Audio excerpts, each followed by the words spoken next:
এর কাছে সর্বমোট 15 বছর যাব তোর সাথে কি করছো? আসো, হ্যাঁ আসো। আমি যা যা জিজ্ঞাসা করি ঠিকঠাক মতো উত্তর দিস, সঠিকটা বলিস, মিথ্যা বলিস না। এই 15 বছর যাবতে কি কি ক্ষতি করছো এর শরীরে, এবং ফ্যামিলির কার কার ক্ষতি করছো, এবং এই লোকটা তোমার কি অপরাধ করছে, তার শরীরে কি কি ক্ষতি করছো, বিস্তারিত সব কিছু বলো। ওর শরীরে কীভাবে আইছো, সর্বপ্রথম কোথা থেকে পাইছো? মাছ মারবার গেছিল। কে মাছ মারতে গেছিল? ওই স্বামী। স্বামীর নাম কি? আফসার। আফসার নেই, আফসার মাছ মারতে গেছিল। কোথায় মাছ মারতে গেছিল? যেই জায়গা গেছিল ওই জায়গা জিনের স্থান আছে। যেখানে মাছ মারতে গেছিল সেখানে জিনের স্থান ছিল। ওই স্থানে কিভাবে পাইলা, মানে কেন আসলা? ওই স্থানে তো অনেকগুলো ব্যক্তি ছিল, কিন্তু অন্য কেউ আসলো না, তুমি কেন আসলা? ও তাকাইয়াছিল আমার দিক, ও তাকাইয়াছিল, তাই আমার পাশাপাশি আইসি। আফসার তাকাইছিল তোমার? আচ্ছা, তুমি ছেলে তুমি ছেলে না মেয়ে? হ্যাঁ, আমি ছেলে। ছেলে। তুমি কি জন্মগতভাবেই ছোটবেলা থেকেই তোমার কথা এরকম এরাই কথা বলো? এরাই কথা বলো। আর এই রোগী দীর্ঘদিন যাবৎ ভুগতেছিল। এই 15 বছর যাবৎ এরা চেষ্টা করতেছে, তাবিজ নেয়, তাবিজ নষ্ট করে, বাড়ি বন্ধ দিতেছে, বাড়ি বন্ধ নষ্ট করে ফেলাইতেছ। এবং এই মহিলা যে ঝাড়ফুঁক করতো দীর্ঘদিন, সেই ঝাড়ফুঁক করাটার পিছনে কোন ব্যক্তি ছিল? তুমি কি করতে বলছিলা? না, আমি কই নাই, আমি বলি নাই, ওরা অনুমতি আমি দেই নাই, দাঁড়াবো দাঁড়িবার দাও নাই। তো এখন এর শরীরে যখন যারা অন্য কবিরাজ দেখাইছে, অন্য কবিরাজ দেখানোর পরে তাবিজগুলো তাবিজ দিত, বা গলায় তাবিজ ছিল, কোমরে তাবিজ ছিল, এতগুলো তাবিজ থাকার পরে তুমি কিভাবে শরীরে প্রবেশ করতে পারলা? তাবিজ নষ্ট করে দিতা? আমি নষ্ট করি নাই, এমনি নষ্ট হয়ে যায়। তুমি প্রবেশ করার ইচ্ছে করলে তাবিজ একা একা নষ্ট হয়ে যেত, তাই না? কথা বল। না, কে নষ্ট করতো, কে জড়িত আছে সেই ব্যক্তি? আমি জানি না, আমি একাই, আর কেউ নাই। একা। আচ্ছা, এই রোগীর শরীরে 2-3 দিন আগে থেকে সর্বপ্রথম কথা এড়ায় যায়। কথা যখন অস্পষ্ট কথা বলতেছিল এবং ক্লিয়ার কথা বলতেছিল না, মুখ বাঁকা হয়ে যায়। এই জিনিসগুলো কি তুমিই করছিলা? কথা বলো। আমি আসি, কথা এড়াইয়া যায়। আর একেবারে জবান বন্ধ হয়েছে কখন? একেবারে জবান বন্ধ হয়েছে কয়টা থেকে? সকাল 10টা। 10টার পর আর এই রোগী কোনো কথা বলতে পারে নাই? না। কী অপরাধ ছিল রোগীর? এত মাছ মারছে ও আফসার। যদি কোনো অন্যায় অপরাধ করে থাকে সেই শাস্তি খাবে আফসার, কিন্তু তার ওয়াইফরে তুমি ধরলা কিসের জন্য, বা ওয়াইফের কাছে আসলা কিসের জন্য? আতুর ঘরে শুয়েছিল ওই বউর কাছে। অর্থাৎ এই রোগী তখন আতর ঘর ছিল না? আতর ঘর ছিল, আতর ঘর ছিল। ছেলে 12 দিন বয়স। ছেলের 12 দিন বয়স, আতর ঘর ছিল, এবং ওই মাছ মাইরাই না, সে মাছ সহকারে ওই ঘরে প্রবেশ করছে। ও ভয় পাই আর বউরে যায় জড়াই ধরছিল। মানে ভয় পাইয়া বউরে যে জড়াই ধরছিলেন আপনি? আচ্ছা, জ্বর উঠে গেছিল, ভয় আমার জড়াই ধরছিল। অর্থাৎ তোমার দেখে আফসার ভয় পাইছিল, এবং ভয় পাইয়া ওই অবস্থায় মাছ আর না মাইরে চলে এসে বাসায়। আসার পরে তোমাকে, অর্থাৎ এই রুগীকে জড়াই ধরছে। ভয় পাওয়ার কারণে জড়াই ধরছে, জড়ানি তারপরেই তো এই রুগীও ডরাইছে, এবং ওই ডর থেকে তুমি ওর শরীরে প্রবেশ করার সুযোগ পাইছো, তাই না? তাই তো? কথা বলো, জোরে বলো, মুখে স্পষ্ট কথা বলো। আচ্ছা, আর আজকে 10টা থেকে রুগীরে বোবা করে রাখছো। রুগী কোনো কথাবার্তা বলতে পারতেছিল না, কিন্তু যখন আমার কাছে কিছুক্ষণ আগে আইসো এখানে, আমি যেহেতু আল্লাহর কোরআন দিয়ে চিকিৎসা করি, সেই ক্ষেত্রে জিন জাদু বা হঠাৎ বেহুশ হয়ে যায় জাতীয় কাজ অহরহরে আমরা করতেছি। আল্লাহ সুস্থ করার মালিক, মানুষ সুস্থ হইতেছি। এই নগরকান্দা বা ফরিদপুর থেকে বিভিন্ন জায়গা থেকে কুরাইদা বাজারের মানুষ আসতেছে, ভালো হইতেছে, সুস্থ হইতেছে। কিন্তু এই রুগীটা দীর্ঘদিন যাবৎ ভুগতেছিল, এবং দীর্ঘদিন ধরে এরকম ভোগাইতেছিল। এই ভোগানের পিছনে তোমার সাথে অন্য কোনো ব্যক্তি জড়িত আছে কিনা? না তুমি একাই? আমি একলাই, কেউ নাই, আমি জানি না। আচ্ছা, আমি একলাই, আমি দাঁত ছাদ পাড়া কিনে আজকে শেষ। এই দুনিয়া আসছিলাম, আজকে শেষ দেওয়া যাবো। না না না, আজকে শেষ হবে তো। আজকে এখন শেষ দেওয়া যাবো, থাকবো না তুমি তো। যেহেতু আসলেই এইছো বেড়াইতে, ঠিক আছে, তোমাকে একটু আমি আপ্যায়নের মনে ব্যবস্থা কোনো করবো। ক্ষতি আর করি তুমি না, যেহেতু আমরা ভালো এত মুদাব্বির, করছি। এত ফকির কবিরাজ দেখাইছে, তুমি কোথাও যে ধরা দাও নাই, চালাকি করছো বা জাদুর মাধ্যমে তারে ভূগোল বুঝাইছো, কিন্তু এখানে আইছো তুমি মনে করছিলা যে ওরে আমি জবান বন্ধ করে দিলাম, বোবা করে দিলাম, ওই তো কথা বলতে পারবে না, আর চিরতরে জবানটা বন্ধ এইভাবেই থাইকে যাবে। কিন্তু আল্লাহর কোরআন তো নাযিলু মিনাল কোরআনি মা হুয়া শিফা ওয়া রাহমাতুল লিল মুমিনিন, কোরআন সর্বরোগের মহা ঔষধ। তোমাদেরকে শায়েস্তা করার জন্যই তো আমরা এখানে বইছি। আর তুমি এই সুযোগ পেয়ে জবান বন্ধ করে রাখছিলাম, এবং রুগী যখন আমার কাছে এখানে নিয়ে এসে আমি দীর্ঘ সময় তোমাকে যখন ডাকার চেষ্টা করি, তুমি এখানে প্রবেশ করার জন্য চাইছিলা না, যতদূর সম্ভব তুমি চেষ্টা করছো এখানে আমি উপস্থিত হব না, ধরা দেবো না। কিন্তু যখন আমি তোমার জাদুগুলো কাটলাম, জাদুগুলো কাইতে বাধ্য করলাম, এখানে ধরে আনার জন্য ধরে নিয়ে আসলাম, তখন তুমি এত চেষ্টার পরেও কিসের জন্য, কিসে তোমাকে ধরে নিয়ে আসলো এখানে? আল্লাহর কোরআনের সাথে পারছো তুমি? কথা বলো, পারছো? না, হ্যাঁ, তুমি চাইছিলা যে ওর ক্ষতি জবান এইভাবেই বন্ধ হয়ে থাক, কিন্তু আল্লাহর কোরআন দিয়ে যখন আমি এখানে চিকিৎসা শুরু করছি, রুকিয়া শুরু করতেছিলাম, তখন কিন্তু তুমি আল্লাহর কোরআনের কাছে আসতে বাধ্য হইছো এবং এখানে উপস্থিত হইতে বাধ্য হইছো, তাই না? ও পাল্লা দিতে পারছো? না, এখন তুমি কি করবা বলো? তুমি দীর্ঘদিন যাবত এই ব্যক্তির যেইভাবে জ্বালাইতেছো, এখন তুমি কি করবা? তোমার করণীয় কি? এ রোগী ছাড়বা বা কয়দিন পরে আসবা? আমি তোমার যদি এখন মুক্ত করে দেই, ছেড়ে দেই, তদবির দিয়ে দেই, তুমি কয়দিন পরে আসবা এবং এই রোগীর ক্ষতি পরবর্তী সময় আর কখনোই করবা কিনা?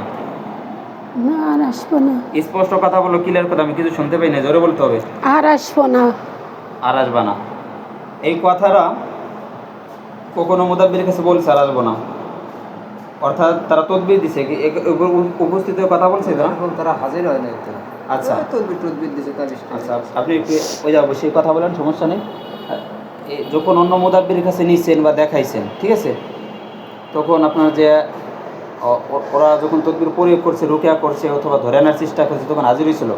না, হাজির হয় নাই। তারা হাজির করে না। হাজির করে নাই, তারা জিনের ক্ষতি এই অনুযায়ী তদবির দিছে, কিছুদিন ভালো ছিল, পরে যাতাই, হ্যাঁ, হ্যাঁ। মানে এইভাবে আপনি 15 বছর যাবৎ ভুগতেছিলেন। হ্যাঁ, আর এখন পরে আমরা বিভিন্ন তদবির মাধ্যমে, রুকিয়ার মাধ্যমে আমরা ওরা ধরে আনতে বাধ্য হয়েছি, কিন্তু ওই কিন্তু মূলত আপনার অনেক ক্ষতি করছে। সেই ক্ষতিগুলো আপনি নিজে ঠিক পান, অর্থাৎ যৌন শক্তি এবং পুষাবে ক্ষয়রোগ এবং মাজা কোমর এখানে একটা ব্যথা, এই জিনিসগুলো ওরা সৃষ্টি করছে ও জাদুর মাধ্যমে। ওই ক্ষতিগুলো করছো কিসের জন্য? স্বামীর ক্ষতি? না, করিনি, করো নেই, আমি আরো জাহিরে দিচ্ছি। আরো জারিয়ে দিছো? কয়েকদিনকে রাত্রে বাবুটার পরে হ্যাঁ, পরে আমারে নিজে আদে উপরে রাইয়া এই মাজারে হেনতে সাইডে ঝুলে দিল আর কি। ওই যে ঠিক হয়ে যাবে ঘুমের মাধ্যমে। আমি একটা হঠাৎ একটা আশ্বাস হয় আমি কি জারিয়ে দিল। হ্যাঁ, এখন জারিয়ে দেওয়ার পরে তারপরে এখন তুমি তুমি তো একাই আছো, আর কেউ নাই জড়িত তোমার লগে? না, কেউই নাই আমার কেউ সাথে। নাই। এখন হয়তো তুমি বুঝতে পারছো যে তুমি কোন জায়গায় উপস্থিত হয়েছো, যেহেতু তুমি জবান বন্ধ করছো। আমি তোমাকে বলছিলাম যে তোমার সময় 5 মিনিট, তোমার কত শক্তি আছে, তুমি শক্তি প্রয়োগ করবা আমার উপর, যদি পারো আমার মেরে ফেলাও তোমার জাদুর মাধ্যমে। তুমি আমার শরীর টাচ করবে না এবং আমি আমার শরীর টাচ করবে না, যেহেতু রোগী মহিলা। আর আমি মাত্র 5 সেকেন্ড সময় নেব তোমাকে শেষ করার জন্য। আল্লাহ তাআলা পবিত্র কোরআন শরীফের মধ্যে বলছেন যে আমি মুমিনের সাথে আছি, জুলুমকারীর সাথে নাই। ইন্নাল্লাহা লা ইফলিহুজ জালিমুন, যারা জুলুম করে, অনার্থক মানুষকে কষ্ট দেয়, মানুষকে বিভিন্নভাবে ক্ষতি করে, আমি তাদের সাথে নাই, আমি আছি মুমিনের সাথে। অর্থাৎ আমি এখানে রুগীর যত ক্ষতি আছে, ক্ষতিগুলো সরাইয়া রুগীর সুস্থ করার ক্ষেত্রে এখানে আমি বসছি। কিন্তু আমি এতটুকু আশাবাদী আমি জয় হব ইনশাল্লাহ। কিন্তু তুমি যেহেতু একজন জালিম, অর্থাৎ তুমি কুফরি কালামের মাধ্যমে, বিভিন্ন তন্ত্রমন্ত্রের মাধ্যমে ওর জবান বন্ধ করে রাখছো জাদুর মাধ্যমে, কিন্তু তুমি কোরআনের কাছে এসে ব্যর্থ হইছো, তাই না? ব্যর্থ হইছো নি? হ্যাঁ, জোরে বল, হ্যাঁ, লাঠি দিয়ে কথা জোরে বল, ব্যর্থ হইছো? হ্যাঁ। ব্যর্থ হইছো। তার মানে এই যে যে কোরআনের কাছে পৃথিবীর যত বড় শক্তিশালী জিন হোক না কেন, কেউ টিকে থাকতে পারবে? না জোরে বলো ভালো ভাই, না পারবে না। আল্লাহর কোরআন তো সত্য, আল্লাহর কোরআন সত্যি। সত্যি। এই জন্য তুমি হাজার কুফরি কালাম করার পরেও তুমি এখানে এসে টিকে থাকতে পারো নাই, অর্থাৎ জবান বন্ধ করে রাখছিলা। আমি আল্লাহর কোরআনের মাধ্যমে জবান খুলছি রুগীর, আল্লাহ খুলে দিছে। এই জন্য এখন তুমি কিনে চলে যাবা, চির জীবনের জন্য কিনে চলে যাবে এর কাছ থেকে। এই মেয়ের কাছে আর কখনোই তুমি আসবা না। এই রুগীর নাম কি জানি? পুষ্প। পুষ্পর কাছে কখনোই তুমি কোনো আর আসবা না, চির জীবনের জন্য কিনে চলে যাবা। বলো। আমি এমনি চলে যাবো, আমার কিছু লাগবে না। আবার কতদিন পরে আসবে? একদিনও না। আমি যদি জানতে পারি, আপনার গ্রামের নাম কি জানি? কাজলি, নগরকান্দা থানা। নগরকান্দা থানা, ফরিদপুর জেলা নগরকান্দা থানা, কাজলি গ্রাম। এই গ্রামে এই রুগীর বাড়ি। এই গ্রামে তুমি কোনো দিন, অর্থাৎ এই রুগীর বাড়ির আশেপাশে তুমি থাকতে পারবে না। রাজি আছো? একদিনও আসবো না, একদিনও আসবো না, একদিনও আসবো না।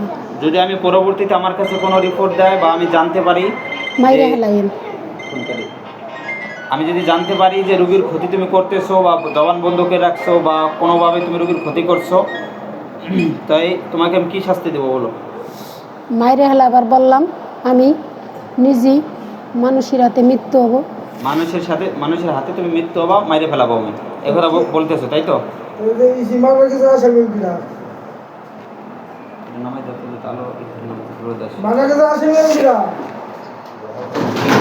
যাই হোক, এখন যদি কখনোই পরবর্তী সময় তুমি ওর কাছে আসো বা আসার চেষ্টা করো অথবা নজরে আসো, তাহলে আমি আল্লাহর কোরআনের মাধ্যমে বিভিন্ন তদবির দিয়ে দিতেছি, তুমি কিন্তু একা একাই জইলে যাবা, জইলে পুইরে ছারখার হয়ে যাবা। পরবর্তী সময় কখনোই আর কোনো দিন আসবা না তো? বলো তো, তোমার নাম কি যেন বলছো? নামটা বলো আবার। আমার নাম সিম্বাদ। সিম্বাদ, অর্থাৎ সিম্বাদ। তুমি মুসলিম না? মুসলিম তুমি না হিন্দু? মুসলমান। মুসলমান। তুমি কি জানো যে একজন প্রকৃতিক মুসলিম আর একজন মুসলিমের ক্ষতি সে কখনই করতে পারে না? না, আমি তো করিনি। ক্ষতি করো না, আমলে আমল করে না, নামাজ পড়ে না, এই এই কারণে আমি নাপাক থাকে, ও শরীর নাপাক করে, ও শয়তান আছে, ও এই জন্যই আমি ওই শাস্তি দিয়েছিলাম। পৃথিবীর মধ্যে আল্লাহ তাআলা বলেছে, ওমা খলাকতুল জিন্না ওয়াল ইনসা ইল্লা লিয়াবুদুন, আমি মানুষ এবং জিন জাতি সৃষ্টি করছি একমাত্র আমার ইবাদত করার জন্য। কিন্তু এই মানুষ যদি কোনো ভুল করে বা জিন যদি কোনো ভুল করে, নামাজ ছাড়ে বা কোনো অন্যায় করে, সেই বিচার হাসরের ময়দানে আল্লাহ তাআলা করবেন। কিন্তু তোমাকে কি কোনো দায়ী দায়িত্ব দিয়ে পাঠানো হয়েছে? কোনো ব্যক্তি নাপাক থাকলে, কোনো ব্যক্তি নামাজ না পড়লে তুমি যে শাসন করো, সেই ব্যক্তিকে তুমি আক্রমণ করো, তার শরীরে প্রবেশ করো, তার জবান বন্ধ করে দাও, এই শাসন, এই অনুমতি তোমাকে আল্লাহ দিছে? না। তাই তুমি করছো, এটা কি অন্যায় মনে করো তুমি? ভুল হয়েছে। এটা যে অন্যায় হয়েছে, তুমি যা কিছু করছো, এটা কি অন্যায় হয়েছে তোমার?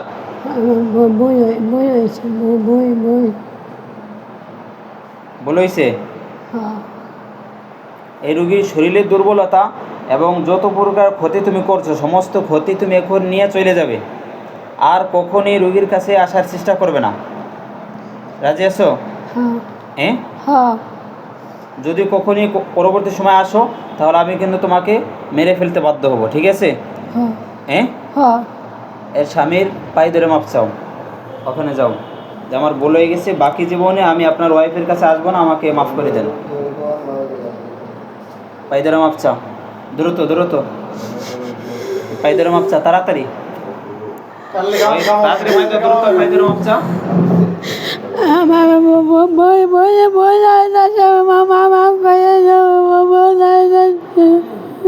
আচ্ছা,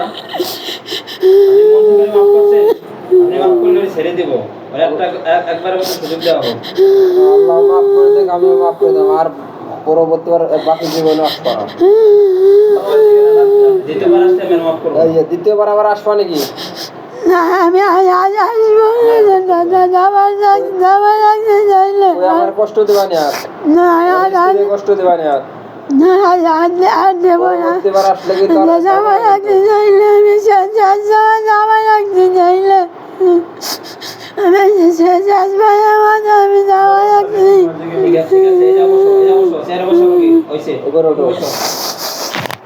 দ্রুত বয়।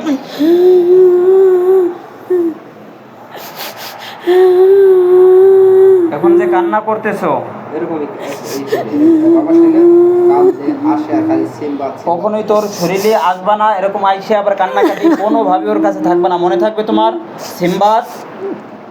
হ্যাঁ থাকবে, হ্যাঁ থাকবে না, মনে থাকবে না। আর কখনোই কোনো দিন ওর কাছে কোনোভাবে স্বপ্নের ভিতরে আসবানি, এসে ক্ষতি করবানি। না আসবো না। আমি আজকে এটা আটকাও, আমি আজকে তোমাকে কিন্তু চাইছিলাম পুরাই ফেলাবো অথবা বোতলে বন্দি করবো, সেটা আমি করিনি। তোমাকে আমি আল্লাহর দিকে তাকায় একবারের মতো সুযোগ দিলাম, আর তুমি ভালো হয়ে যাও, আল্লাহর পথে চলো, আল্লাহর হুকুম 5 ওয়াক্ত নামাজ পড়ো এবং তওবাতিল্লাহ করে তুমি ভালো হয়ে যাও। আর আজ থেকে 5 ওয়াক্ত নামাজ পড়ার চেষ্টা করবা, কখনোই মানুষের ক্ষতি করার চেষ্টা করবে না, ঠিক আছে? এই রুগী এখন শরীর থেকে তুমি যাওয়ার পরে রুগীর শরীরে আলাদা শক্তি ফিরে পাবে এবং ওর শরীরে যত ক্ষতি আছে ক্ষতিগুলো তুমি উঠে নিয়ে যাবে এবং ওর জবানবন্ধের প্রতি যত ক্ষতি ছিল সব উঠে নিয়ে যাবে, বিন্দু পরিমাণ ক্ষতি ওর থাকবে না। যদি থাকে আমি তোমাকে আবার ডাকবো, আবার ডাইকে না তোমার দ্বিতীয়বার বোতলে বন্দি করবো। যদি এখান থেকে আমার কথা বেরাইট করো তাহলে আমি তোমার আবার ডাইকে বোতলে বন্দি করবো, ঠিক আছে? এখন ক্ষতি উঠেই নিয়ে আস্তে চলে যাও। রোগীর চেয়ারের সাথে এলান দিয়ে রেখে চলে যাও, যাও, বিদায়। আসসালামু ওয়ালাইকুম আসসালাম।